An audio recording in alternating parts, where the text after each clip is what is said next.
السلام علیکم ورحمۃ اللہ وبرکاتہ۔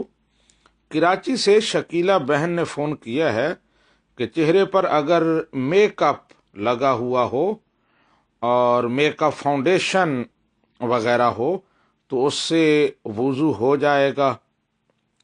جی بہن، وضو کے لیے شرط یہ ہے کہ اعضائے وضو دھلیں، جلد تک پانی پہنچے، وضو کے فرائض جو ہیں وہ پوری طرح ادا ہوں۔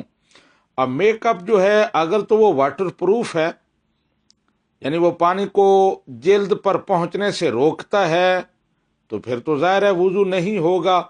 جیسے نیل پالش کا مسئلہ ہے کہ وہ پانی کو ناخنوں تک پہنچنے سے روکتی ہے، لیکن اگر میک اپ واٹر پروف نہیں ہے تو پھر میک اپ کے ساتھ آپ وضو کریں گی تو وضو ہو جائے گا۔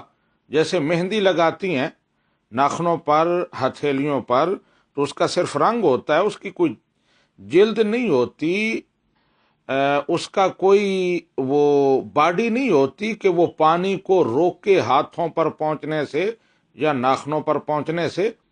تو یہ تفصیل ہے، اب آپ خود فیصلہ کر لیں کہ آپ نے یا جس بھی بہن کا یہ مسئلہ ہے اس نے کون سا میک اپ کیا ہوا ہے۔ اگر واٹر پروف ہے تو پھر وضو نہیں ہوگا۔